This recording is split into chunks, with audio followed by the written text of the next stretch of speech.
Dwight David Eisenhower, the 12th and last of our military general presidents. He created the North America Space Administration to get the United States involved in the space race. Even though he was the supreme Allied commander of the forces during World War II, in his presidency he preferred atomic warfare over conventional warfare. He left most of the domestic issues to Richard Nixon, and he concentrated more on foreign diplomacy. He was the first president to serve under the new 22nd Amendment, which had been ratified, and this is the one that limits the president to 10 years of service, 2 full terms, and then 2 years of an additional term. During his presidency, the interstate highway system was created in the United States. Alaska became the 49th state, and Hawaii became the 50th state. Oh, by the way, if there are any more territories that apply for statehood, they have to come in pairs of 2, for one very simple reason: it allows a much better organization of the stars on the flag. You can't do it with one more. He installed a putting green at the White House and was credited with playing more golf than any president to date. That record is probably going to be superseded. John Fitzgerald Kennedy, the first president born in the 20th century and the 4th president to be assassinated. He faced the issues of the Cold War head-on. The Cuban Missile Crisis, the Bay of Pigs invasion, the erection of the Berlin Wall, the formation of the Nuclear Test Ban Treaty. All of those he dealt with. He also created the Peace Corps, which got the United States involved in areas around the world helping people with less capability. He was very much involved in the civil rights movement and tried to get more of the civil rights legislation passed. He created the President's Medal of Freedom Award, which is the highest award that a civilian can receive. He was a huge James Bond fan that he once met Ian Fleming, and they actually discussed ways to kill Fidel Castro. He had back problems from his work being in the Navy in the Second World War and other things. He was a very heavy prescription drug user. He was taking 12 prescription drugs a day. He was a skinny dipper. This is Lyndon B Johnson. He was only one of 4 presidents that were serving as a president, vice president, a senator, and a member of the House of Representatives. Richard Nixon was one of them. Andrew Johnson and John Tyler were the other 2. Mr. Johnson involved the United States in Vietnam, but at the same time he created the Great Society and the War on Poverty, 2 very successful programs initiated under Mr. Johnson's administration. He was a rather crude individual. He was from the state of Texas. Not all to say all Texans are crude, but Mr. Johnson was perceived to be that way. He used to bark orders at his staff, sometimes even while he was sitting on the loo. He was a skinny dipper, and he was, to put it very mildly, well endowed in the male genitalia aspect, and he had the presidential tailor, had a little extra room in the presidential suits that he wore. Richard Milhouse Nixon, the only president to resign the presidency. He resigned over the Watergate affair. He ended America's involvement in the Vietnam War, and he also, at the same time, ended the Selective Service, the draft system. The moon race ended during his presidency with a landing on the moon in 1969. He was a good diplomat. He initiated what was called détente and he generated the Anti-Ballistic Missile Treaty, which limited the number of atomic weapons that the United States and Russia and China, or any other nuclear power, could hold at one time. He initiated very successful diplomatic talks with China and instigated some new trade capabilities with China. During his presidency, the power of the government shifted from the federal government more down to the states. They were more involved in some of the issues that were affecting the United States. He was a very respected political advisor, and many people from the Republican Party and some from the Democratic Party sought out Mr. Reagan's or Mr. Nixon's political advice right up until the time that he died. He was only one of two presidents that had a vice president resign. Spiro Agnew resigned under Mr. Reagan, and John C. Calhoun resigned under Andrew Jackson earlier on. Gerald Ford, the first person to be appointed to the presidency under the new 25th Amendment. The 25th Amendment now established in law the succession of the various offices who took over if so-and-so couldn't do it anymore for one reason or another. He pardoned Nixon for the Watergate affair, which did not go over well. He served as president during one of the worst inflation and recession periods since the Great Depression. He increased the role of Congress in many ways, which minimized and curbed some of the powers that the president was perceived to have. His 895-day term was the shortest term of any president who did not die in office. He lived longer than any president. He died at the age of 93.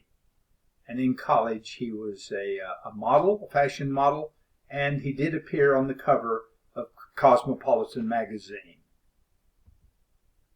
This is Jimmy Carter.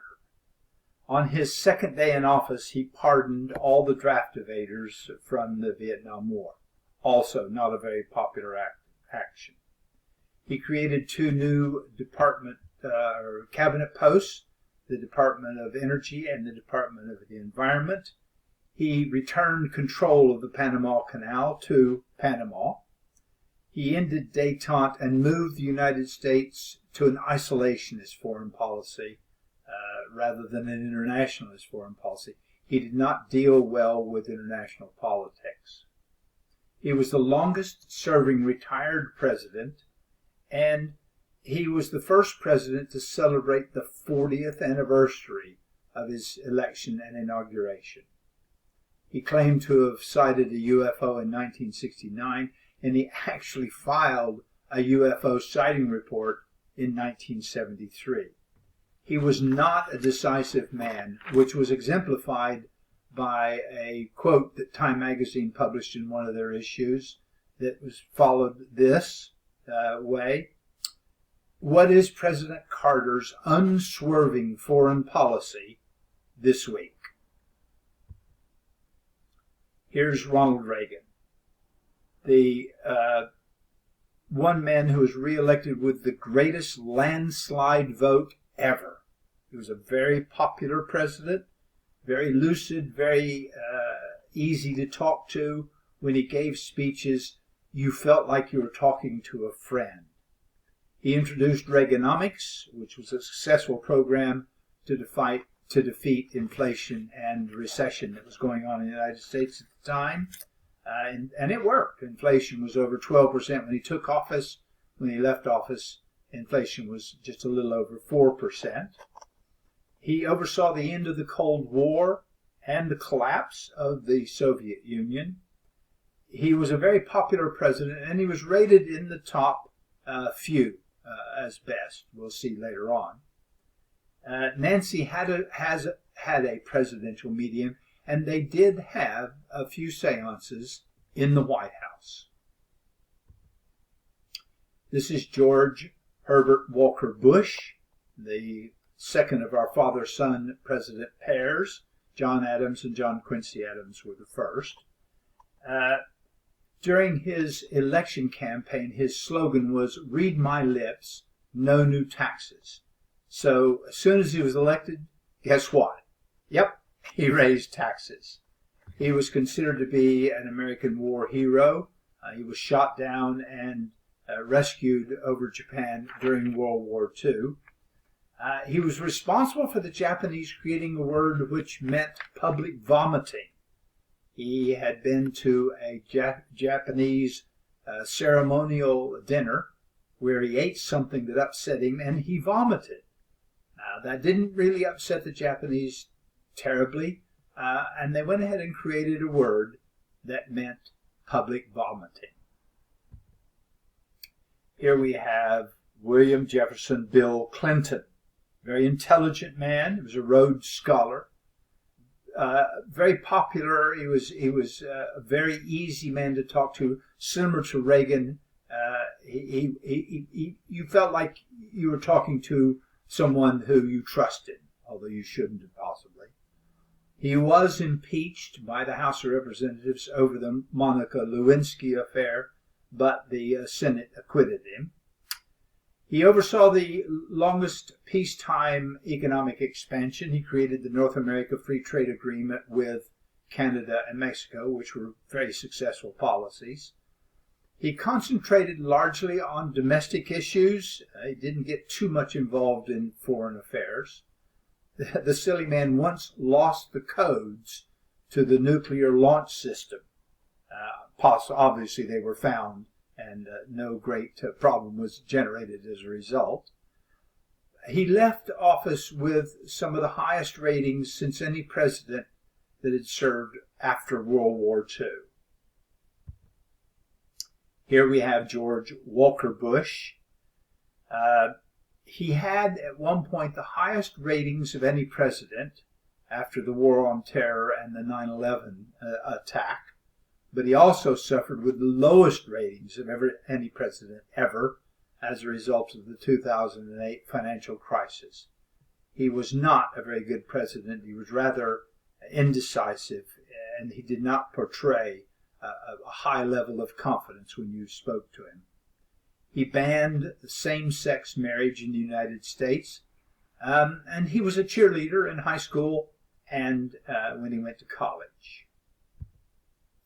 This is Barack Hussein Obama II, the first black American president and the first president born outside the continental United States. Mr. Obama was born in Hawaii. During his first 2 years in office, Mr. Obama signed more landmark legislation than any president since Lyndon B Johnson's Great Society. Such measures as Obamacare, Don't Ask, Don't Tell, which involved the United States military, reforms on Wall Street, and some consumer protection legislation were also passed. He fought against the same-sex marriage ban, and he was perceived as a very popular president, but he was thwarted to a large degree in what he was able to accomplish because he had a Republican Congress sitting opposite him. He did receive, and deserved to receive, in my estimation, the Nobel Peace Prize. Donald John Trump, the richest man to ever become president, the oldest man to be inaugurated as president. He was 71 years old. He was the first president not to have a presidential pet in the White House since William McKinley in 1897. Who was rated as the worst president we ever had? George Walker Bush. A small man, indecisive, and deserved to be, I think, the worst rated. On the other side of the coin, who was the best? Abraham Lincoln. Presidential in stature, confirmed man who took hold of the worst historical problems in the United States, slavery, the split of the Union, Civil War, etc., grabbed control of the country and steered it through those terrible times. They deserve number one.